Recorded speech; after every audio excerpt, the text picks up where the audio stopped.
ముఖ్యంగా మీడియా ముందుకు రావడానికి కారణం భారత చైతన్య యువజన పార్టీ అధ్యక్షులు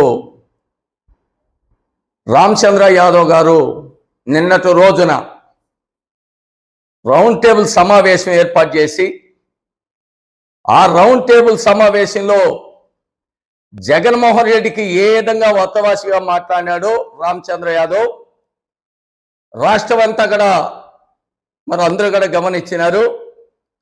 నేను ఈ విషయం పైన రామచంద్ర యాదవ్కు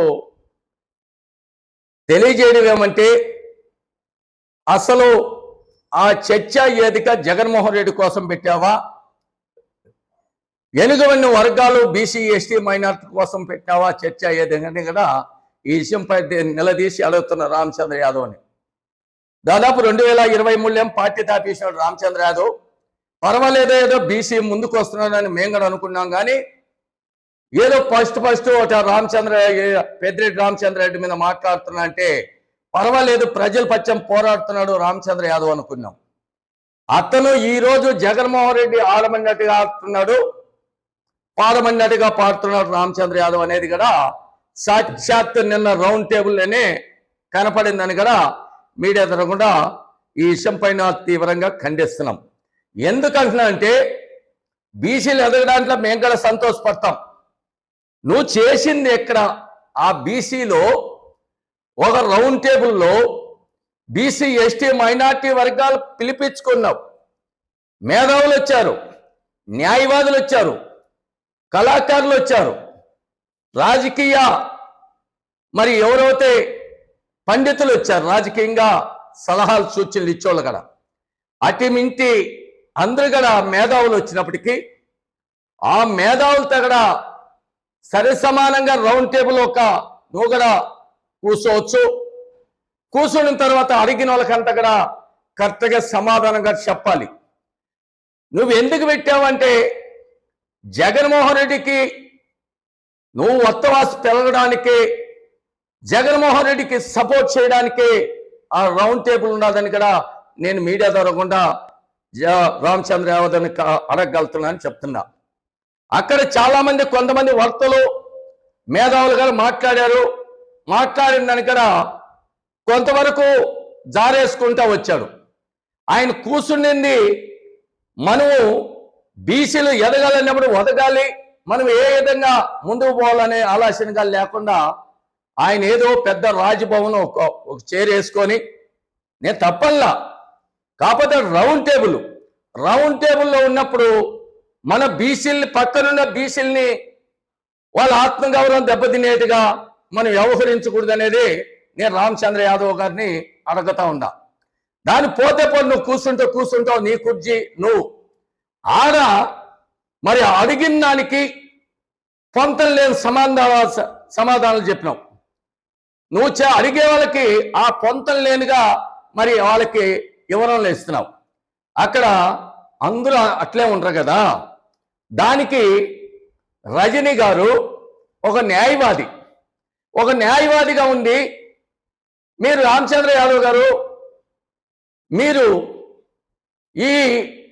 ఏ వైపు నిలబడతారు? మీరు ఇక్కడ అమరావతికి 34,000 ఎకరాలు ఇచ్చారు, 29 గ్రామాలు, 29,000 మంది. ఈరోజు ఏ విధంగా ఆ రైతుల పక్షాన్ని నిలబడతావా, జగన్మోహన్ రెడ్డి వైపు నిలబడతావా, లేకపోతే కూటమి ప్రభుత్వం ఆందోళనలో నిలబడతా ఉన్నప్పటికీ ఆయన ఏం చెప్పాడు? ఆ అమ్మ ఏం చెప్పింది? ఈరోజు నమ్మి 34,000 ఎకరాలు మనందరి కోసం రాయడానికి భూములు ఇచ్చిన రైతులు, అదేవిధంగా ఇక్కడ చాలా డబ్బులు పెట్టి చేశారు. మరి ఈ పొద్దేమో శాశ్వత రాజధాని కేంద్రం ప్రకటించింది. ఇక్కడ గౌరవ ముఖ్యమంత్రి గారు నారా లోకేష్ గారు, మరి కూటమి పవన్ కళ్యాణ్ కావచ్చు, వాళ్ళు ఇక్కడనే ఉండాలా రాజధాని అంటున్నారు. మరి జగన్మోహన్ రెడ్డి మీరు అసెంబ్లీలో తీర్మానం చేసినంత మాత్రాన మళ్ళా మేము మార్చలేమంటున్నాడు. దీనికి సమాధానం ఏమంటే, దానికి ఆయన పొంతం లేని సమాధానాలు చెప్పాడు. 2014లో చంద్రబాబు గారు ఆనాటి ముఖ్యమంత్రి మరి రైతులు భూములు ఇచ్చారు, ఏదో తాత్కాలం రాజధాని కట్టాడు, అదేవిధంగా సెక్రటేరియట్ కట్టాడు, మరి ఇంకా కొన్ని హైకోర్టులు ఎన్నికలు కట్టాడు, శాశ్వతంగా ఆ రోజు తీర్మానం చేపిలేదని చెప్పాడు. నేను దీన్ని సూటిగా రామచంద్ర యాదవ్ అడుగుతున్నా. తర్వాత 2019 వరకు, 2014 నుంచి 2019 వరకు ఆ రోజు కూర్చునేదని కుర్చీ లేదు రామచంద్ర యాదవ్. నేనేదో చేసినాను, పోరాడినామని చెప్తున్నాడు. అవగాహన పెంచుకొని మాట్లాడాల. ఒక పార్టీ వ్యవస్థాపకుడు 2014లో రాష్ట్రం విడిపోయింది, 16,000 కోట్లు లోటు బడ్జెట్లో ఉంది. ఈ రాష్ట్రానికి కూర్చోవడానికి కుర్చీ లేదు, ఇక్కడ పరిపాలన చేయడానికి ఒక కుర్చీ లేదు, ఒక గొడుగు లేదు. ఆ రోజు గౌరవనీయులు మన రాష్ట్ర ముఖ్యమంత్రి నారా చంద్రబాబు నాయుడు, తెలుగుదేశం పార్టీ ఆనాడు ఆయన మీద ఉండే నమ్మకంతో 3 పంటల పండే భూముల్ని రైతులు మనకు దానా దత్తం చేసినారు. రామచంద్ర యాదవ్ గుర్తుపెట్టుకో. ఈ రోజు ఒక్క చెంటు నీ ఇంటికాడ ఏదో గ్లాస్ పగలగొడితే గందరగోళం చేసినావు.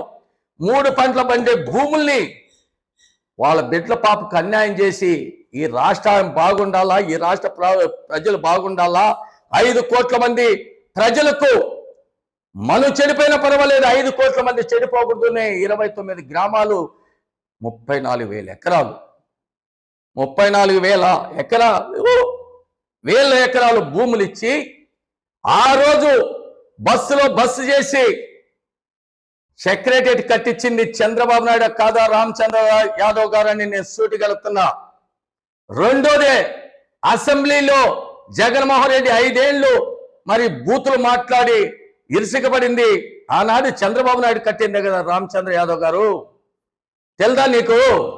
హైకోర్టు ఈరోజు మరి ఇక్కడ అమరావతిలో హైకోర్టు ఉండాలంటే ఆనాడు తెలుగుదేశం పార్టీ నారా చంద్రబాబు నాయుడు కట్టించిందే కదా రామచంద్ర యాదవ్ గారు.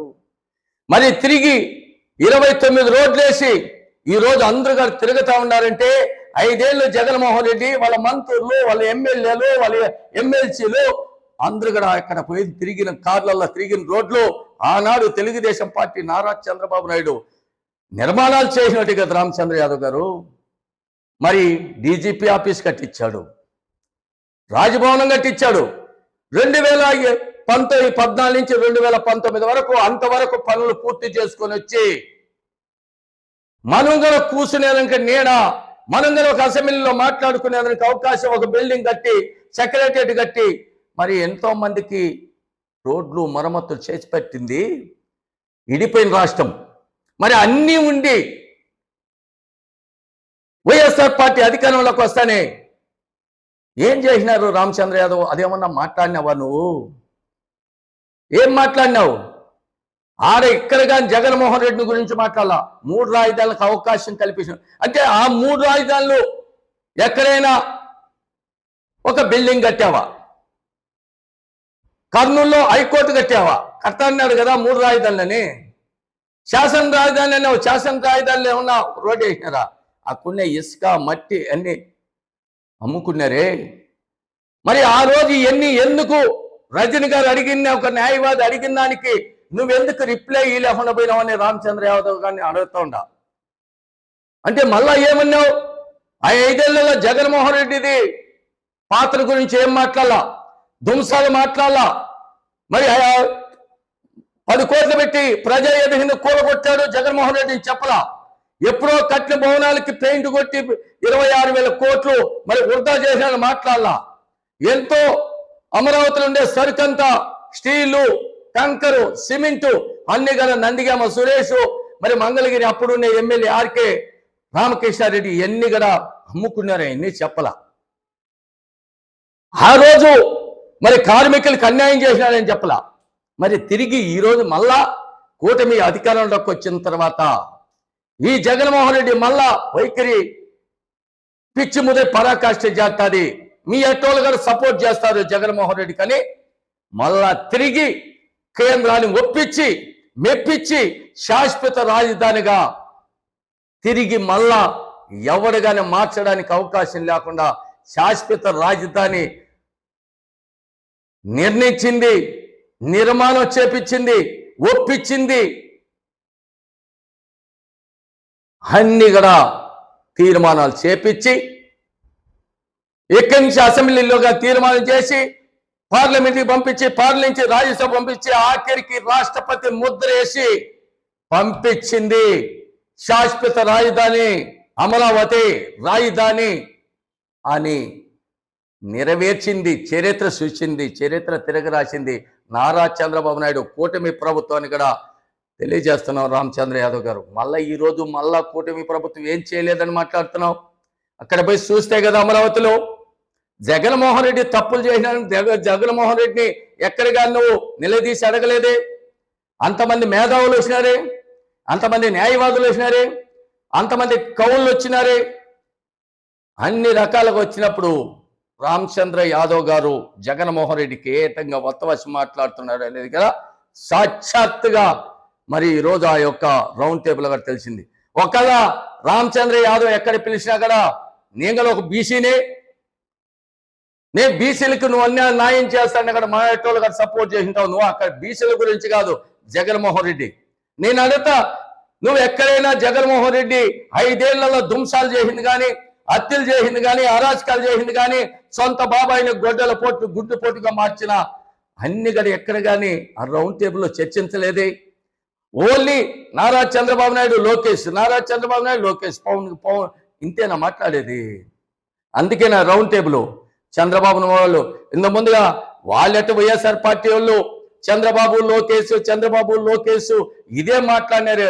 అదే నువ్వు ఈరోజు ఆ రౌండ్ టేబుల్ కూడా మాట్లాడినావని కూడా సూటిగా రామచంద్ర యాదవ్ గారిని నిలదీసి అడుగుతున్నానని కూడా మీడియా ద్వారా కూడా తెలియజేస్తున్నా. ఎప్పుడైనా ఇంకొకసారి నువ్వు బీసీల గురించి మాట్లాడంటే బీసీలని ఏ విధంగా ఎదిగించాలా, బీసీలకు చట్టసభలలో ఏ విధంగా అవకాశం కల్పించాలో మాట్లాడాలా. కానీ ఈ యొక్క జగన్మోహన్ రెడ్డి గురించి మరి కూటమిని తక్కువ చేసి జగన్మోహన్ రెడ్డిని రేట్ చేయాలంటే ప్రజలేమో పిచ్చోళ్ళు కాదు.